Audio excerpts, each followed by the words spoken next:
네, 큰 박수 부탁드립니다. 네, 우리 지난주에 말씀 잠깐 묵상하고 오늘 말씀 보도록 하겠습니다.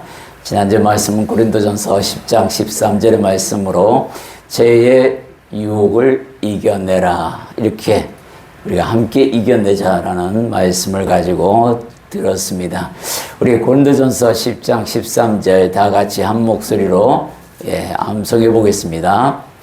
사람이 감당할 시험 밖에는 너희가 당한 것이 없나니 오직 하나님은 미쁘사 너희가 감당하지 못할 시험 당함을 허락하지 아니하시고 시험 당할 즈음에 또한 피할 길을 내사 너희로 능히 감당하게 하시느니라. 아멘. 네, 지난주에 죄의 유혹을 이겨내자라는 말씀으로 고린도전서 10장 13절의 말씀을 우리가 들었습니다. 여기서 시험은 temptation, 마귀가 주는 유혹이다라는 개념으로 우리가 말씀을 들었죠. 이 temptation, 유혹, 이 유혹은 물론 색욕도 포함이 되고 탐욕도 포함이 되고 정욕도 포함이 되고 다 포함이 됩니다. 이런 것들은 다 마귀가 주는 거예요. 하나님이 주시는 게 아니라 또 사람 몸에서 스스로 자생해서 생기는 유혹들을 말하는 겁니다. 내가 이 유혹을 한번 이겨내겠다. 우리 청년들, 또 우리 여기에 장년들도 다 계시지만 어떤 물건을 보고 보석을 보고 탐이 나서 내 마음에서 막 용솟음 쳐서 빚을 내서라도 내가 저걸 사고 말겠다, 이런 생각을 가지고 있으면 안 된다는 얘기예요. 그런 유혹들을 다 이겨낼 수 있다라는 거고, 그런 유혹들을 내가 이겨보리라 하고 안 돼 하고 마음을 딱 먹으면 바로 그게 뭐로 바뀌냐면 trial, 하나님이 주시는 시험으로 바뀌게 됩니다. 그게 무슨 말이냐면 하나님이 함께 그 유혹을 이겨낼 수 있도록 도우신다는 뜻으로 그렇게 제가 설명을 드렸습니다. 마음을 먹지 않기 때문에 성령님이 일을 하지 않는 겁니다. 내가 하나님 성전을 지켜야겠습니다, 거룩하게 지키라 하셨으니 내가 지키겠습니다 하고 마음 먹으면 그 유혹은 도망가게 되고 없어지게 되고 사라지게 된다, 이런 말씀을 우리가 들었어요. 유혹을 크게 보지 마라. 무엇을 크게 보라 그랬죠? 소망의 하나님을 크게 보라.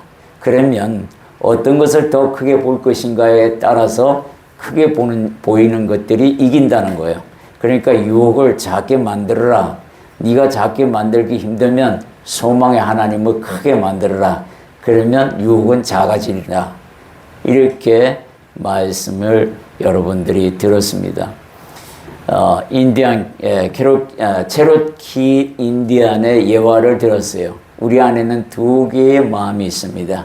이게 성경적으로 표현하자면은 육의 마음과 영의 마음이 있는데 어느 것이 싸워서 이기느냐라고 물었을 때에 뭐라고 대답하겠어요? 여러분은 자녀들이 물으면 네가 밥 주는 그 마음이 이긴다라는 게 이 체로키 인디안의 설명을 예화로 들어서 여러분에게 말씀을 드렸습니다. 내가 어느 놈에게 어떤 마음에게 관심을 두고 마음을 두느냐에 따라서 두 개의 마음 중에 승자가 나타난다, 이런 겁니다.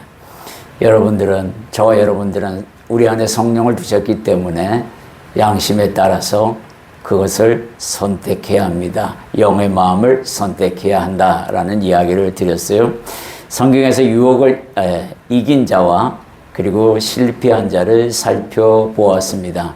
실패한 자는 에서였죠. 파축한 그릇, 육체의 욕망, 저거 안 먹으면 죽을 것 같아, 그 마음을 이겨내지 못하고 한 그릇에 영의 그 재산을 몽땅 투자해서 하나님의 장자권을 몽땅 투자해서 그 팥죽 한 그릇과 바꾸는 이런 어리석은 자, 하나님의 장자권, 축복권은 보이지 않는다고 그렇게 함부로 업신여기지 마라. 네 평생에 함께할 축복이다 라는 걸 알았다면 에서는 절대 그러지 않았을 겁니다. 그 팥죽 한 그릇 안 먹어도 살 수 있잖아요. 어차피 먹으면 다 배설물로 나오는 것들인데, 그죠? 그러나 요셉은 그 청년, 20살에 가까운 그 청년이 여자의 유혹에 넘어가지 아니하고 하나님을 크게 보므로 말미암아 그 유혹을 이겨내는 보디발의 장군의 아내의 유혹도 이겨내는 것. 무엇을 크게 볼 것인가, 크게 둘 것인가, 이것을 여러분들에게 말씀을 드렸습니다. 시험을 이기는 방법으로 한 5가지를 여러분에게 이야기 드렸어요. 첫 번째는 뭐냐면 하나님께 감사하는 그 마음을 빨리 찾아야 합니다. 유혹과 감사는 대조하면 감사가 이기게 되어 있어요. 하나님께서 저거 하지 말라 그랬는데 내가 지금까지 살아온 것을 보면 하나님의 은혜인데 내게 수많은 것으로 채워주셨는데 저까지 거 버릴 수 있다라는 감사로. 두 번째는 뭐예요? 행하기 전에 반드시 그 결과를 생각하라는 거예요. 유추하라는 겁니다. 내가 이걸 행했을 때 내 마음이 기쁜지 아니면 고뇌에 다시 쓰든지 아니면 허탈감에 들든지 아니면 또 졌는데 아이고야 이런 마음이 있는지 그런 것들이 생기는지 결과를 유추할 수 있는 사람이 되어야 한다는 겁니다. 세 번째는 소망을 크게 품어라. 소망이 하나님을 크게 품으면 진리가 일할 것이다 라고 들었습니다. 온전한 사랑을 이루도록 노력해라. 예수님의 사랑은 우리에게 온전하게 다가왔고 이제 우리의 사랑이 십자가 앞에서 더불어 온전해지면 된다라는 겁니다. 이것들을 위하여 깨어 기도하라. 이게 5번째 주님의 말씀으로 깨어 기도하는 자들이 되라라고 분명하게 얘기했어요. 유혹을 결론의 말씀으로 유혹을 크게 보지 말고 키우지도 말고 오로지 소망의 하나님을 크게 바라보면서 그렇게 되면 하나님의 사랑이 반드시 우리를 이기게 하실 것입니다 라고 말씀을 들었습니다. 이제 이길 방법도 제공해 주셨고 싸울 힘도 여러분에게 제공해 주셨고 그 안에 진리가 있다는 것, 양심이 일한다는 것을 여러분이 들었으므로 말미암아 이제는 싸워야 합니다. 타협도 안 됩니다. 무조건 물리쳐야 하는 겁니다. 이어서 오늘의 말씀을 보면은 오늘의 말씀은 다 주께 맡기라 라는 말씀이에요. 베드로전서 5장 7절의 말씀은 여러분들이 다 알고 있는 말씀이기도 하고 외우는 암송하시는 분도 있을 겁니다. 우리 베드로전서 5장 7절의 말씀을 한 목소리로 번역합니다. 너희 염려를 다 주께 맡기라. 이는 그가 너희를 돌보심이라. 아멘. 베드로 사도가 염려를 다 주께 맡기라. 이렇게 명령할 수 있었던 것은 너희를 돌보시는 이가 있다는 것을 망각하지 말라. 이 얘기를 하고 있습니다. 이 베드로 사도가 이 말씀을 하게 된 동기도 있고 또 대상도 있습니다. 그 배경을 잠깐 보겠습니다. 그 배경을 보게 되면 이렇습니다. 당시 때에 로마로부터 굉장한 핍박이 시작되었어요. 그래서 사도들이 야고보 사도를 비롯해서 죽기 시작합니다. 순교를 당하기 시작하죠. 그래서 이 당시 때에 굉장히 많은 서신서가 위로와 평안을 요구합니다. 고난 중에서도 위로와 평안을 이야기해요. 자, 너에게도 고난이 닥칠지 로마 병사가 언제 쳐들어와서 나를 잡아갈지 예수를 믿는다는 이유로 그런 염려까지도 다 주께 맡기라 이렇게 당부합니다. 그거 가지고는 네 삶이 안 돼 이 얘기를 하고 있는 거죠. 그 대상들 베드로전서 1장 1절에서 2절에 보면은 이 본서를 쓴 베드로가 누구를 향해서 썼나 그러면 소아시아에 있는 도시들을 통해서 하는 편지를 보냈습니다. 흩어진 나그네라고 표현을 했지만 이 흩어진 나그네 디아스포라들에게 편지를 했어요. 이 소아시아에 있는 그 성읍들, 그 나라들에게 보낸 겁니다. 그래서 그 대상은 이렇게 표현합니다. 곧 하나님 아버지의 미리 아심을 따라 성령이 기록하게 하심으로 순종함과 예수 그리스도의 핏부림을 얻기 위하여 택하심을 받은 자에게 편지하노라. 누구에게 편지하는 거예요? 바로 믿음의 형제들에게 편지하는데 여기 보면 하나님 아버지의 미리 아심을 따라 이 얘기를 합니다. 우리가 여기서 잠깐 설명하고 가면 이 예정론이 헷갈리는 이유가 뭐냐면 하나님 아버지께서 미리 아심을 이자가 나를 배신할지 선택하여 구원받을지 예, 그것을 분명히 아신다는 거예요. 에서가 나를 버리고 떠나는지, 야곱이 그 환경에서도 나를 사랑하고 쫓는지를 미리 그 인생의 끝까지를 다 아신다는 거예요. 그렇기 때문에 버리는 자가 나타나고 너는 아무리 그렇게 내가 기다려도 끝까지 도망가는구나. 가룟 유다처럼 그래도 품으려고 하시는 하나님을 봅니다. 예, 미리 아심이라는 거예요. 미리 아신다. 모든 걸 아신다는 이야기를 하고 있습니다. 그것이 마치 예정되어 있는 것처럼 보일 뿐이지 그렇지 않습니다. 예정되어 있는 건 아닙니다. 예, 성령이 거룩하게 하심으로 순종함. 우리가 우리 안에 성령을 두심으로 우리가 거룩해지는 것이지 성령이 없으면 거룩해질 수가 없습니다. 이 이야기를 하고 있는 거예요. 예수 그리스도의 핏뿌림, 즉 보혈로서 속죄함을 받고 또 그 보혈로서 말미암아 새 생명을 얻는 그 사건, 그것을 얻기 위하여 택하심, 하나님께서 미리 아신 바 내 백성들 그들에게 내가 편지한다 라고 분명하게 이야기하고 있는 겁니다.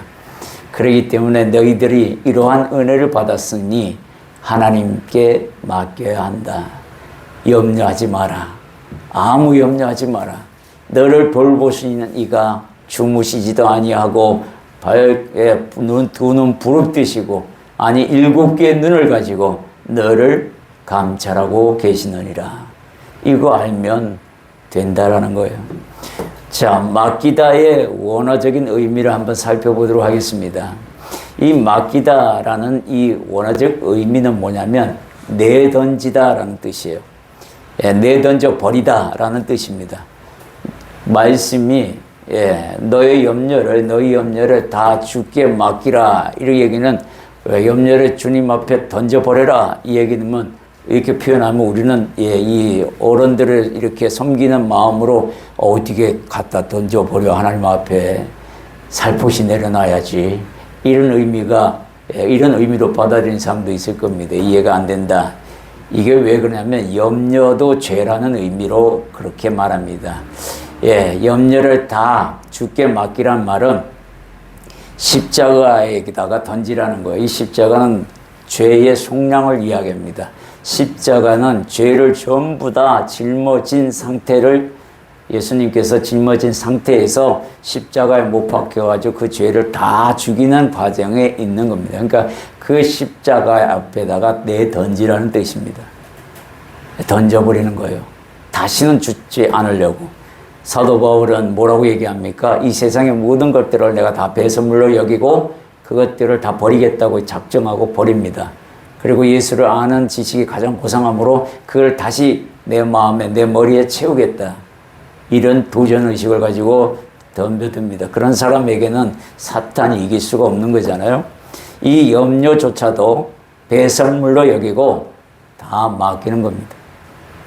이렇게 했더니 또 학생들은 뭐냐면 근데 공부도 이제 수능도 얼마 안 남았는데 이거 다 하나님 앞에 맡깁니다. 그리고 우리는 지는 공부를 안 해. 이건 맡기는 게 아니에요. 착각하면 안 돼요. 그건 맡기는 게 아니라 포기하는 거예요.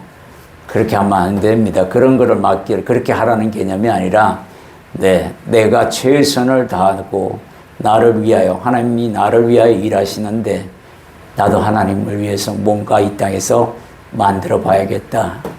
내 지경을 넓히기 위해서는 내가 성공해야지.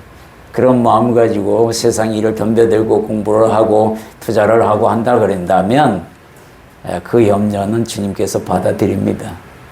이렇게 여러분들이 잘 생각해서 무엇은 맡기는 것과 같이 내가 함께 노력도 해야 됩니다. 염려를 맡기라. 그러면 염려하지 않도록 내 몸에서 자꾸 생각나는 것을 밀어내야 돼요. 그걸 또 다시 주워 담으면 그건 맡기는 게 아니잖아요. 던져 버리라고 했는데 속뜻은 버리는 게 아니잖아요. 다시 주워 담는 거지. 그렇게 돼서는 안 된다. 이 얘기를 하고 있습니다. 우리가 주님께 맡겨도 되는 이유가 있습니다. 그 이유를 하나하나 살펴보도록 하겠습니다. 첫째는 뭐냐면 이 베드로 사도가 뭐냐면 그가 나를 돌보시기 때문이다 라고 분명하게 이야기합니다. 그죠? 우리가 방금 읽었어요. 너희 염려를 다 주께 맡기라.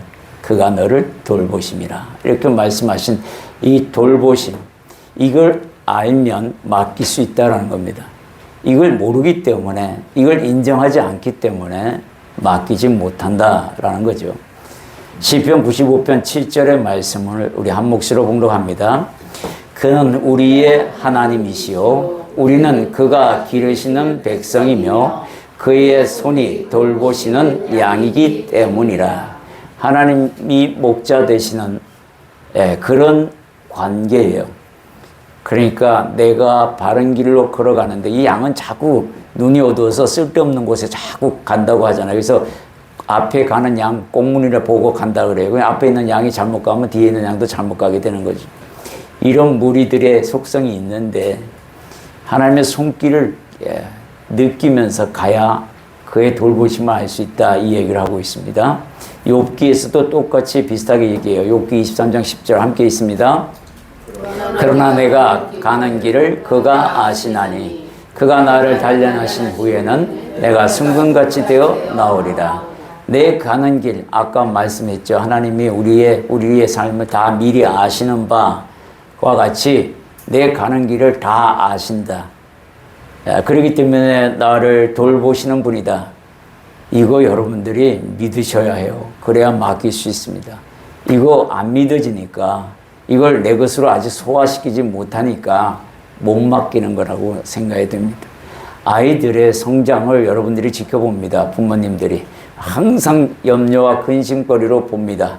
그건 그럴 수밖에 없어요. 그건 왜냐하면 사랑이 그를 향하고 있기 때문에. 근데 그 염려조차, 그 사랑을 향한 염려조차도 하나님 앞에 맡기라는 겁니다.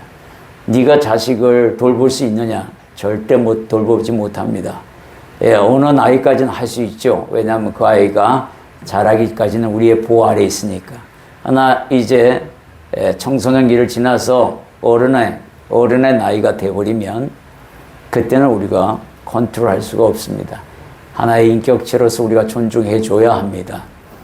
그리고 그 이후로는 아이들도 정신을 바짝 차리고 부모를 떠나려고만 마음먹지 말고 이제는 하나님이 나를 돌보시게끔 해야 하는 겁니다. 고삐 풀린 망아지처럼 이제 자유를 얻었다, 부모의 속박에서 벗어나야겠다, 이렇게 생각하면은 그거는 잘못된 자식입니다. 잘못된 생각이에요. 이제 하나님을 나의 보호자로 삼고 내가 이제부터는 하나님의 말씀에 귀 기울이며 살아가리라. 이런 마음을 가져야 해요. 왜냐하면 그분은 내가 하는 일을 미리 아시고 또 나를 돌보시기 때문에 내가 그분의 손에 의탁해야겠다. 이게 지혜로운 자입니다.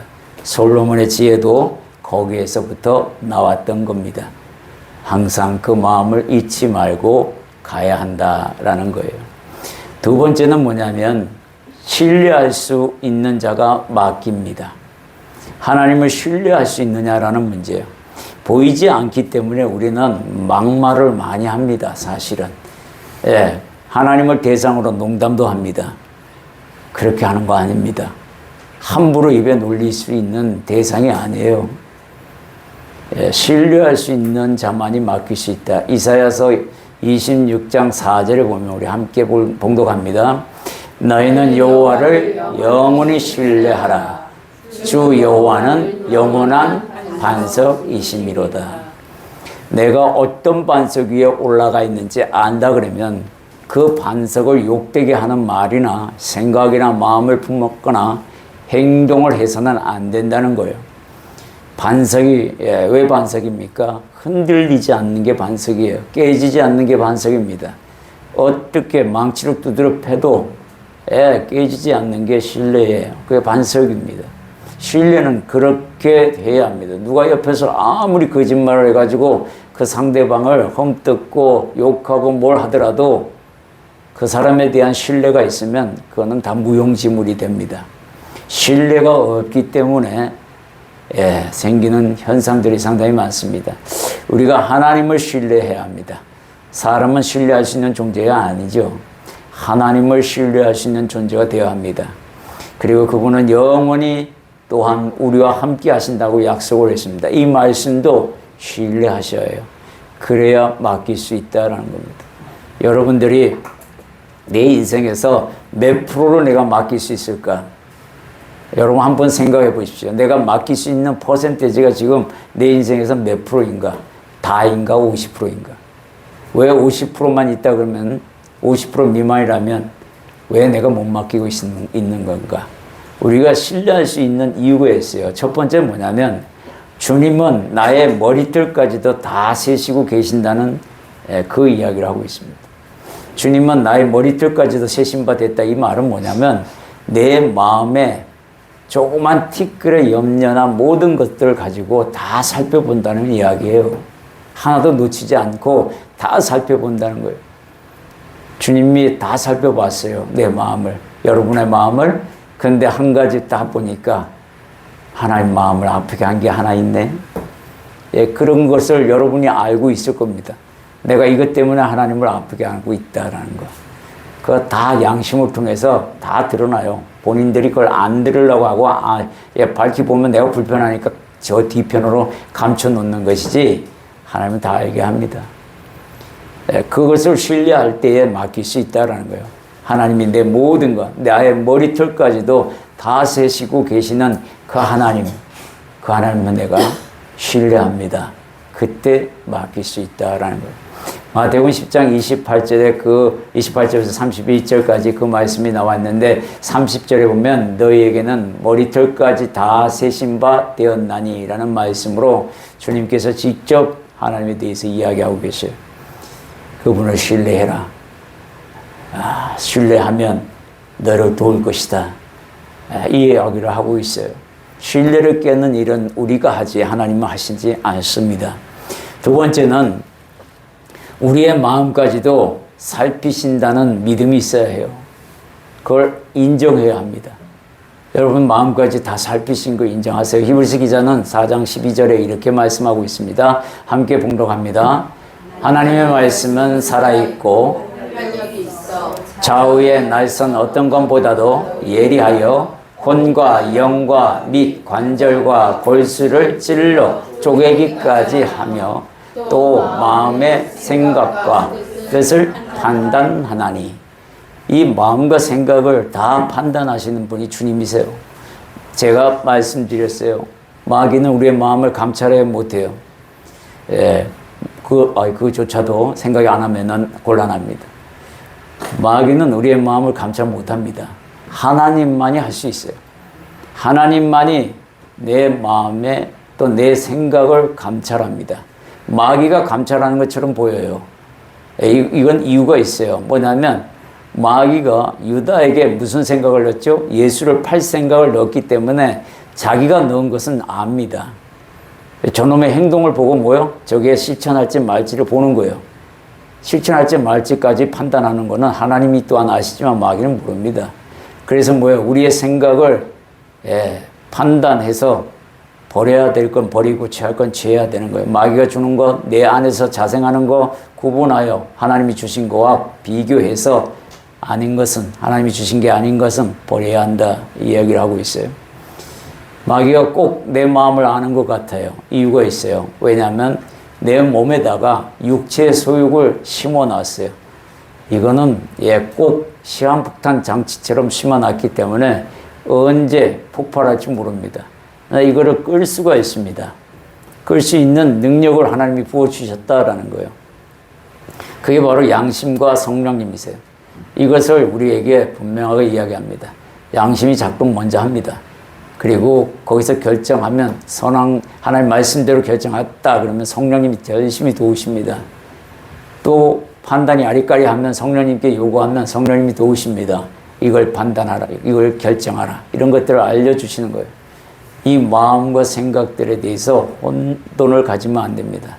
하나님만이 내 마음과 내 생각을 정확히 알고 계신다. 마귀가 뿌린 것들을 내가 구별하여 버리리라. 이런 것들을 여러분들이 하셔야 된다는 거예요. 오늘 하루를 시작하기 전에 혹은 마무리하기 전에 내가 거물로 걷어 올린 그 중에서 좋은 것들로만 빼내서 내게 남기고 나머지는 다 회개의 기도로 버려야 하느니라 라고 분명하게 우리에게 말씀하고 있어요. 그것을 우리가 실천해야 하는 겁니다. 다음은 맡기는 신앙은 믿음이 굳건하다는 것의 표현이기도 합니다. 이 맡기는 신앙은 믿음의 최고조이기도 해요. 내가 100% 나는 주님께 맡깁니다. 이 표현은, 이 고백을 할 수 있다는 것은 정말 믿음이 굳건한 사람만이 할 수 있는 겁니다. 우리가 베드로전서 5장 9절의 말씀을 우리 한 목소리로 봉독해 봅니다. 너희는 믿음을 굳건하게 하여 그를 대적하라. 이는 세상에 있는 너희 형제들도 동일한 고난을 당하는 줄을 압니다. 마귀가 주는 것들에 대해서 이야기하고 있어요. 믿음으로 대적하랍니다. 마귀가 주는 것은 유혹들인데 주로 나를 죄로 향하게 하는 것들이에요. 구별하여서 그것들을 버리는데 예수 그리스도께서 우리에게 당부하신 말씀, 그것을 믿음으로 받아들여서 그걸 가지고 싸우라는 겁니다. 그렇게 되면은 이길 수 있다라는 거예요. 맡길 수 있고, 하나님 나 이거 맡깁니다 하면 되는 겁니다. 안 맡기고 내가 싸우려고 그랬더니 진짜 힘든 싸움이 되는 거죠. 죽을 힘을 다해서 싸우면요, 됩니다. 죽을 힘을 다해서 뭔가 해보려고 하면 됩니다. 그거는 반드시 되게 돼 있어요. 하나님이 되게끔 만드십니다. 그걸 안 하니까 문제지요. 피 흘리기까지 대항하라는 말이 뭐예요? 죽을 힘을 다하여 대항하라는 겁니다. 죄가 그렇게 만만치 않다 이 얘기를 하고 있어요. 그런데 그렇게까지 싸우려고 안 하는 게 문제다라는 거죠. 쉽게 포기하고 쉽게 타협해버리는 우리의 속성을 두고 히브리서 기자가 분명하게 이야기합니다. 싸워야 해. 죽을 힘을 다해 싸워.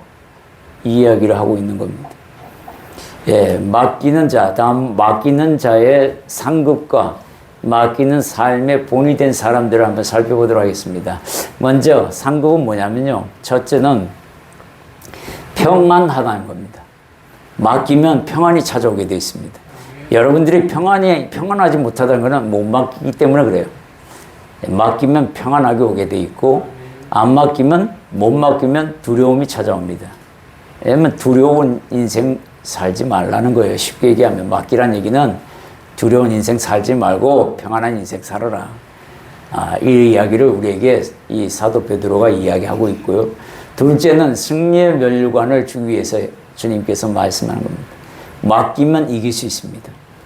왜? 마귀보다 더 크신 이가 하나님이시고 주님이시잖아요. 그들의 유혹을 다 뿌리치고 이기신 분이 예수님이세요. 그러니 맡기면 승리의 면류관은 자동으로 옵니다. 그것을 우리에게 이야기하고 있어요. 마지막 세 번째 상급은 하나님과의 동행의 기쁨입니다. 기쁜 인생을 살 수밖에 없죠. 왜? 하나님께 맡기고 하나님께서 나를 돌보신다는, 전능자가 나를 돌보시는데 기쁨이 없다는 게 말이 안 되죠. 그거는 이런 상급이 맡기는 자에게 주어진다. 그러니까 해야 되겠죠. 이 좋은 상급대로 받으려면 나도 맡겨야겠다. 그리고 내가 하나님 말씀 안에서 어떻게 살지 방법을 세워서 선을 이루는 방법을 계획을 세워서 열심히 실천하고 거기에 몰입하면 된다. 이 얘기를 하고 있어요. 두 번째는 맡기는 삶의 본이 되는 사람들을 한번 찾아보도록 하겠습니다. 요셉입니다. 이 요셉은 노예 생활 속에서도 하나님을 잃어버리지 않습니다. 그리고 하나님께 모든 걸 맡겼습니다. 내 일이 고단하지만은 앞날의 모든 것, 주님께서 나를 지금 형제들에게 미움을 받아서 이렇게 팔려와 애굽에서 본의 아니게 노예 생활을 하지만 하나님의 뜻이 반드시 있을 거야. 하나님의 뜻이 분명히 있어.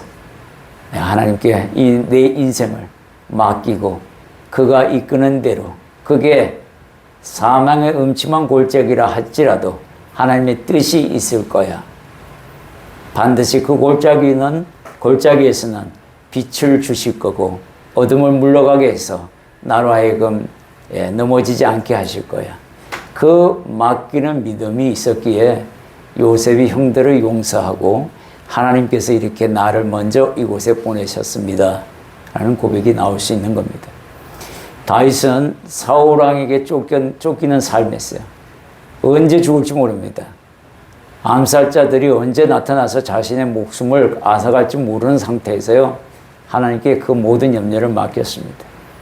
그랬더니 하나님이 일하시는 게 보이잖아요. 우리 성경에 다 나와 있잖아요. 하나님께서 일하시고 있는 거. 사울왕의 눈을 가려서 같은 동굴 안에 있었어도 눈치채지 못하게 하시는 거. 이런 것들이 하나님이 일하시고 다윗이 하나님께 이 모든 것들, 나의 생명을 하나님께 맡겼기 때문에 그 일을 감당할 수 있었다라는 겁니다. 노아는 방주 안에서 모든 이 삶의 자체를 다 맡겨버린 사람입니다. 맡기라라는 대표적인 케이스가 바로 노아의 이 태도입니다. 방주 안에 있는 자체를 맡기면 됩니다. 내가 지금 하나님의 배 안에 있다라는 생각을 가지고 있으면 방주 안에서는 노아가 뭘 할 수 있겠어요? 짐승들에게 먹이 주는 거, 그리고 우리 식구들 챙겨주는 거, 또 먹이를 주고 난 뒤에 배설물들을 치워줘야 하는 거, 이런 거 열심히 했습니다. 나 언제 방주 안에서 죽을지도 몰라, 이런 염려로 고민하거나 두려워하지 않았다고. 성경은 그렇게 하지 않습니다. 노아가 방주 안에서 모든 걸 하나님께 맡기고 그 배가 어디로 흘러가든 그냥 맡긴 노아. 두 랩돈, 신학에 보면 두 랩돈 바치는 헌금하고 있는 여인을 봅니다. 이 여인은 전 재산을 다 바칩니다. 나 이거 주면 오늘 저녁에 사 먹을 돈도 없습니다, 하나님. 그런데 내가 이걸 바치는 이유가 있습니다. 그 염려는 두 번째고요. 첫 번째는 하나님 오늘 하루도 살게 해주셔서 감사합니다. 내가 가진 것이 이 생명보다도 귀한 한 끼의 식사값이지만 내가 그걸 먹지 아니하고 주님께 감사의 예물을 올리나이다. 이게 바로 맡기는 신앙의 대표적인 케이스입니다. 내 인생을 다 맡기는 거. 이삭은 하나님과 동행하면서 묵상하는 자로서 내 인생 오늘 내가 발길을 가야 할 그곳이 어딥니까? 기근을 피해서 애굽을 가는데 묵상을 하니 하나님께서 애굽으로 가지 말고 그 자리에 멈추라. 그래서 그 자리에 멈추어서 거기서 100배의 열매를 맺어가는 이삭. 이게 맡기기 때문에 다 되는 거 아니에요. 이외에도 여기에는 많은 선지자들이 있습니다. 특히 예수님은 뭐 말할 것도 없죠. 예수님은 십자가에 달리시는 그 순간까지도 모든 인생을 하나님께 맡긴 사람입니다. 메시아이고 우리에게 그 본을 보여주셨어요. 맡겨보자. 맡겨보자라는 겁니다. 여러분들의 삶에 근심 걱정이 뭐가 있습니까? 맡기는 거. 그러면 그 맡기는 순간 그 근심 걱정은 누구 것이 되냐면 하나님 것이 됩니다. 주님 것이 돼요. 그래서 주님이 일하시게 됩니다. 그걸 내가 가지고 있으면 내 것이 됩니다. 그렇게 되는 거예요. 맡길 것이 있고 맡기지 말아야 할 것이 있다라고 성경은 구분하지 않습니다. 다 맡겨. 네 앞날까지도 다 맡겨라. 이 이야기를 하고 있어요. 이제 결론을 여러분에게 말씀을 드리면, 맡기지 않는 신앙은 우상숭배에 비교됩니다. 왜냐하면 탐욕이든 뭐든지 내가 다 갖고 있겠다라는 거 이야기하는 거잖아요. 그죠? 하나도 안 맡기겠다는 얘기는 필요할 때만 또 찾는다. 주님께 맡기겠다. 해결해달라고. 이건 기복신앙이에요. 우리 크리스찬들이 이걸 참 많이 합니다. 문제 생길 때는 십자가 앞에 달려오고 새벽기도 불같이 다니고요. 그거 해결되면 언제 내가 기도했다는 듯이 싹 사라지고요. 또 자기 마음대로 살다가 또 문제를 일으키면 또 십자가에 찾아와가지고요. 특별 새벽기도에 몸바쳐 맡깁니다.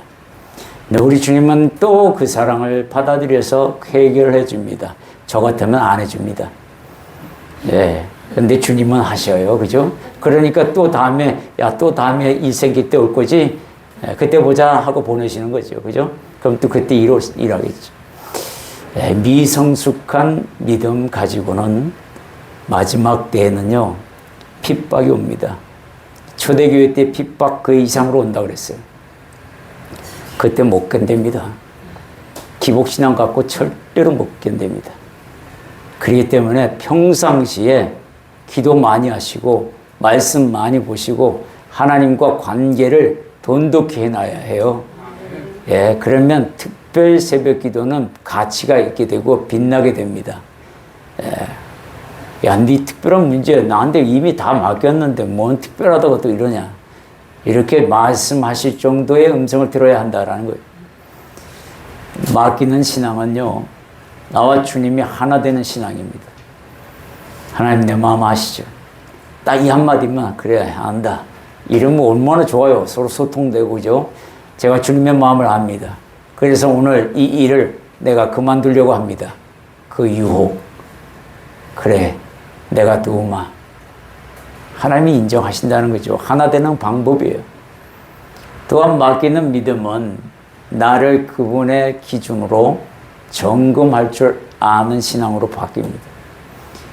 맡길 수 있다는 것은 내가 하나님께서 이런 기준의 말씀을 주셨는데 내가 거기에 이렇게 비춰보니까 일러가면 죄가 될 것 같아요. 그래서 하나님한테 맡깁니다. 일러가면 참으로 선을 이루고 하나님께 영광이 되는 것 같습니다. 그래야 할지라도 하나님께서 도와주셔야 합니다. 그래야 하나님의 도움으로 말미암아 내가 이 영광을 내 것이 아니라 하나님 것으로 돌릴 수 있기 때문입니다. 하고 선한 일에 대해서는 그렇게 또 맡기는 신앙을 가지라라고 우리에게 분명히 당부하고 있습니다. 저나 여러분이나 오늘 다 염려를 다 주께 맡기자. 하나님께서 오늘 베드로 사도를 통해서 너의 염려를 다 주께 맡겨보라 라는 말씀을 들었다면 이후로는 정말 하나님 내가 다 맡깁니다.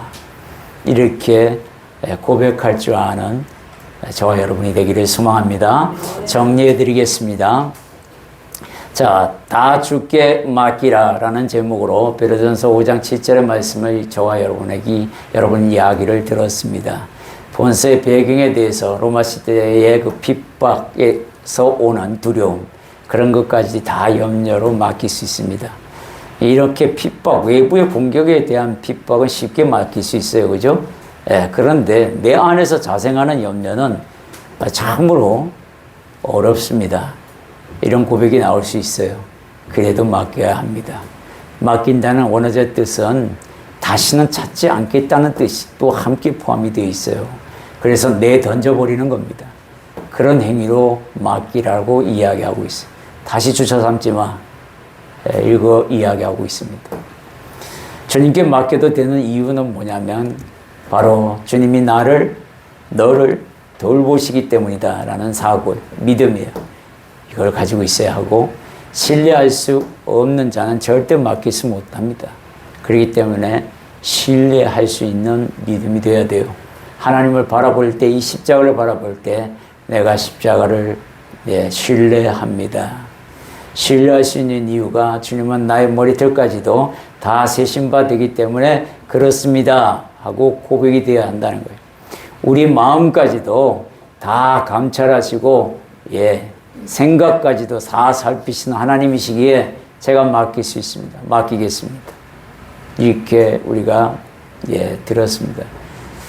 맡기는 신앙은 나를 근신하게 만든다, 깨어있게 만든다, 이리로 이끈다라고 이야기합니다.